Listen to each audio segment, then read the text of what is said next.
Abatulaba tubalamusizaako erinnya Superintendent of Police Dr. Kayongo Aisha era njagala leero tuwayeemuko ku nsonga egenda mu maaso mu ggwanga abamu gye twawuliddeko ekwatagana ku kuba nti tugenda kutandika okuteekawo enteekateeka za gavumenti okulaba nti ate tubeerawo okuba nga tukwasaganyiza wamu okugezaako okuyonja ensi yattu eno Uganda.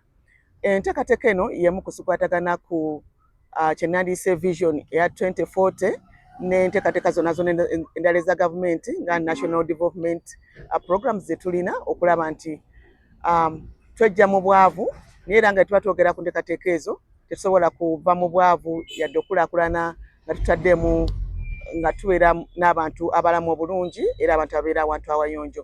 Okutandika n'enkyanga olw'omukaaga ku makya ssaawa okuva mpaka ssaawa 4 abakulembeze b'ebitundu byonna mu ofisi ze bakolamu bagenda kukeera bakunge abantu baabwe ab'enjawulo mu masomero, mu malwaliro, mu bifo gye tusula, ku maka gaffe era nga ba-ministers ab'enjawulo bajja kuba nga nabo bakwasaganyiza wamu nga kino kyaba kiri kiragiro kati kya gavumenti.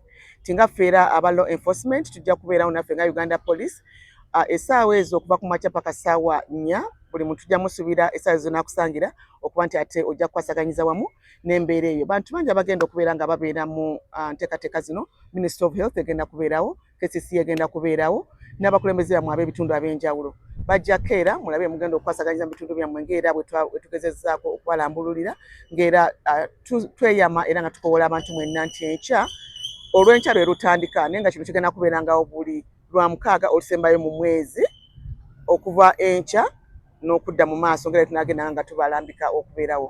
Tubakubiriza okubeerawo enkya era nga tweyama kuba tugenda kukolaganira wamu nammwe okulaba nga enteekateeka za gavumenti zino tuziteeka mu nkola. Neeyanziza nnyo, tweyanzeege ffe ng'ekitongole kya poliisi.